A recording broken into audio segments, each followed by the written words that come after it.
Welcome back to Investing Talk podcast. Okay, we are jumping straight into it today, looking at a stock that's been, well, a real lightning rod for AI speculation and volatility. MicroAlgo. This company, I mean, the market action has been so extreme, you just can't ignore it. But then you look closer, and the financial reports are, well, let's just say they're hard to pin down. So the big question for us today, the main thing we want to figure out is MicroAlgo a good time to buy now? Or is all this excitement built on, shaky ground? And hey, if you find this analysis useful, please do hit subscribe, give us a like, maybe leave a comment. Also, if there's another company you're curious about, one you want us to look into next, just drop the name in the comments below. We're definitely here to try and cut through some of that noise for you. Yeah, the tension you mentioned is spot on. It's hype versus a real lack of clarity. When we looked at the source material you provided, it paints two really different pictures, almost polar opposites. On one side, you've got all this sector excitement, those huge gains, 2,800%, and this whole promise of a China tech boom driving things. But then the other narrative, the one based on actual verifiable filings, it points to some pretty serious governance risks and, frankly, financial obscurity. So our job today is to kind of unpack both sides, show you where the potential reward might be, but also, crucially, where the risk really kicks in. Okay, let's start with the exciting part then, the part that's got everyone talking. The sheer volatility. I mean, this stock's move was just, well, it wasn't conventional growth, let's put it that way. It started at just 51 cents back in June 2025. Then, bam, by mid-July, it hit $15.15. Yeah, that's that 2,800% jump you mentioned. Over 2,800% in about a month. It's staggering. Absolutely. Now, August saw things cool off a bit, which you'd expect, right? Some consolidation. It closed August around $8.69, but then heading into September, it felt like the technical momentum was trying to build again. And that momentum got a little boost from some numbers they put out on September 10th. This was for their first half fiscal 2025. They reported $26.3 million in revenue, 1.33 earnings per share. Which, sounds okay. But the thing that really caught people's attention was the cash position. They reported $253.3 million in cash as of June 30th. That much cash for a company this size. Exactly. On the surface, it signals stability, maybe even firepower. So that news definitely added a bit of fuel to the speculative fire that was already burning. Right, but it's not just the numbers, is it? The speculation, the real engine behind this seems driven by bigger things, geopolitics, the narrative. And this is where it gets really interesting, especially for, the retail traders. That pre-market surge wasn't just about those financials. A lot of the chatter was tied to China's recent moves, restricting foreign chip imports, particularly the effective ban on NVIDIA chips.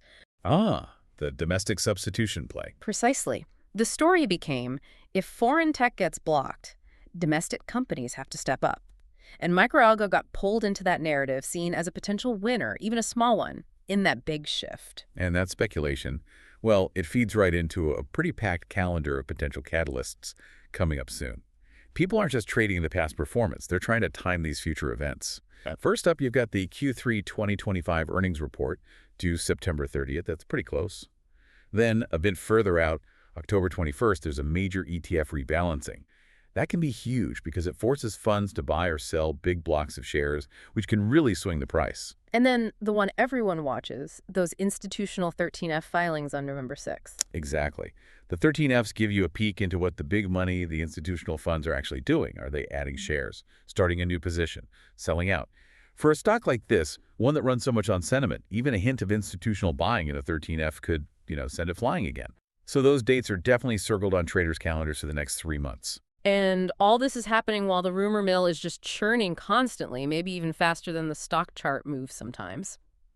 Seems like the narrative right now is hanging on 3 main rumors that just keep popping up. First, there's this persistent talk about a big AI partnership, supposedly with a major Chinese electronics firm. That kind of deal could instantly give MicroAlgo a lot more credibility, right? Absolutely. Instant validation, potentially. Second rumor, they might be jumping into quantum computing solutions. Something about a new pilot program starting in Q4. Quantum is always a buzzword that gets attention. And then the third one, maybe the juiciest for speculators, whispers that MicroAlgo could be a takeover target.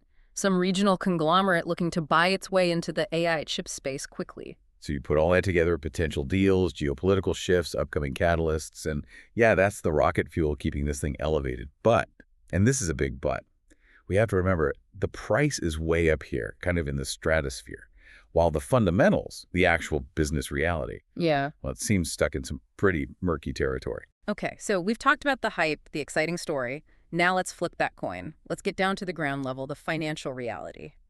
When you look under the hood, what are the biggest warning signs? What immediately jumps out about their financial transparency or lack thereof? Well, the number one warning sign, and honestly is probably the most critical, is the financial opacity, the lack of clear information. See, MicroAlgo is what's called a foreign private issuer. That means they don't have to file the standard 10K report that U.S. companies do. And the 10K is where all the detailed financial health data is, right? Right. Under U.S. GAAP rules. Exactly. That's where you'd normally find the really detailed stuff, full cash flow statements, how revenue breaks down, actual profit margins, the nitty-gritty balance sheet details. Without that 10K, even those headline numbers they reported, like the revenue and cash, they feel a bit isolated. We can't really verify the context or the quality of those earnings easily. So as an investor, you're essentially relying on a story where the financial foundation isn't fully visible or verifiable, at least not through standard SEC filings as of, mid-September 2025. Yeah. You're kind of flying blind. Flying blind. Okay, that's not ideal. And if that financial black box wasn't worrying enough, we need to talk about the governance, specifically that $35 million convertible note. This was issued back in June 2025, wasn't it? And it went to their parent company, Weeme Hologram Cloud. Why is this relatively small note, just $35 million, such a huge deal? This is probably the single biggest red flag for anyone holding the public shares, the minority shareholders. And it really needs explaining because the terms are, well, they're pretty bad for outside investors. The note is structured so it basically punishes public shareholders if the stock price goes down. It's convertible into shares. But the conversion price is set at 40%, just 40% of the lowest closing price in the previous 60 days. Wait, 40% of the lowest price? Yes. Think about what that means. If the stock is riding high, say at $15, converting isn't super attractive for the parent company, Weeme. But let's say the stock price tanks, maybe down to $5. Suddenly, Weeme can convert its debt into equity at 40% of that $5 price. So they get shares for just $2 each. Well, everyone else bought much higher. Precisely. They get incredibly cheap shares, which they could then theoretically turn around and sell into the market for a quick profit, flooding the market with low-cost stock right when the price is already weak. This mechanism creates what we call a persistent equity overhang. There's this constant threat of dilution at deeply discounted prices. It actually incentivizes the parent company to convert when the price is low, which is directly against the interests of every other shareholder trying to see the price recover. That sounds, aggressively unfavorable seems like an understatement. It really suggests MicroAlgo's financing is set up to primarily benefit Weeme, the parent. Okay, shifting slightly. MicroAlgo talks a lot about its tech edge, right? Things like quantum-inspired algorithm R&D, adding patents. How do we, as outsiders, actually check these claims? Can we gauge their real competitive strength? Yeah, and that hits on a key issue. The difference between saying impressive things and proving them with numbers. The talk about quantum algorithms sounds great, very futuristic, but we just don't have the hard, quantifiable data to back it up from public sources. There's a real lack of transparency around basic business metrics. Yeah. We don't see verifiable numbers on market share, for instance, or who their major customers are, how concentrated that customer base might be, nothing on the installed base of their tech. So, all sizzle, no steak, potentially. Well, put it this way. If they truly had some game-changing proprietary technology giving them a massive edge, you'd expect to see some evidence of that in reliable revenue streams, major contract wins reported properly, things like that. But that kind of verifiable data is largely missing from the public filings we can access. When the tech claims are really high-flying, but the financial disclosures are minimal, those advantages remain purely speculative. You can't really measure them. Okay, so pulling this all together then, the hype on one side, these fundamental horror stories on the other, what's the overall take from the sources you reviewed? What's the assessment? When you synthesize it all, the consensus assessment that comes through in the source material is pretty blunt. It's summarized as not attractive, not for short-term trading and not for long-term investment. Not attractive at all. Nope. And the reasoning points directly back to those egregiously dilutive terms of the convertible note, the high degree of financial opacity, and just these severe governance risks tied up in that relationship with the parent company, Weeme.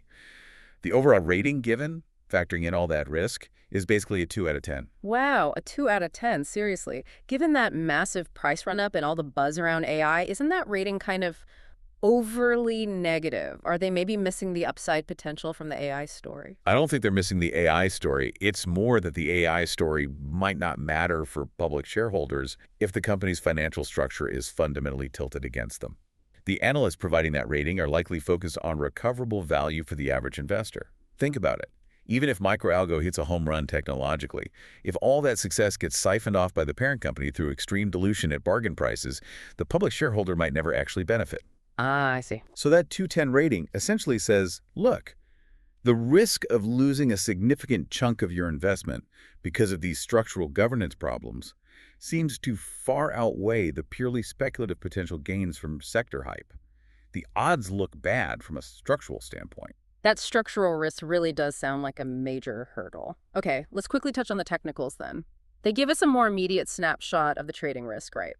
So as of September 18th, the last close was $10.01. Looking at the charts, where's the floor and ceiling right now? Technically speaking, based on recent lows over the past few weeks, the key support level seems to be in the $8.50 to $9 range. That's the area where buyers have stepped in before. Okay, the floor.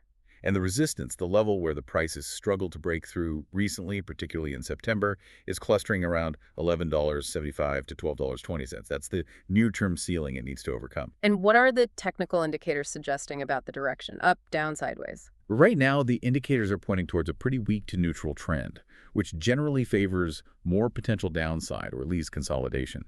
For example, the price is currently below its 20-day simple moving average, which is sitting around $10.50. That's usually a slightly bearish signal. Then you have the RSI, the relative strength index that measures momentum, overbought, oversold conditions. It's hovering in a sort of neutral to bearish zone between 40 and 55, not strong. And the MACD indicator, which tracks momentum shifts, actually showed a slight negative crossover not long after that convertible note was filed. So you put those together, below the moving average, middling RSI, negative MACD crossover, it suggests the immediate momentum isn't strong, and there's caution warranted about potential downside. Okay, technically cautious. What about actual support from, institutions or insiders?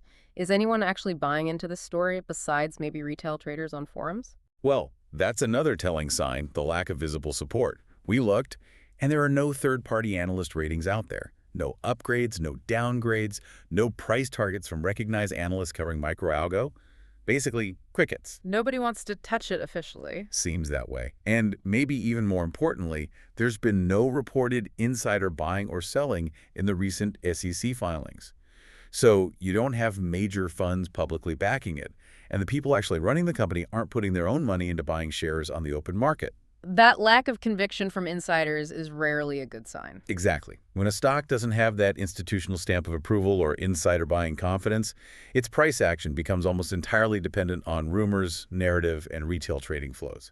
It's much less anchored. Which I guess brings us right back around to the biggest, most immediate danger. Yes, the most immediate, clear, short-term threat is structural. And it's that $35 million convertible note we keep coming back to.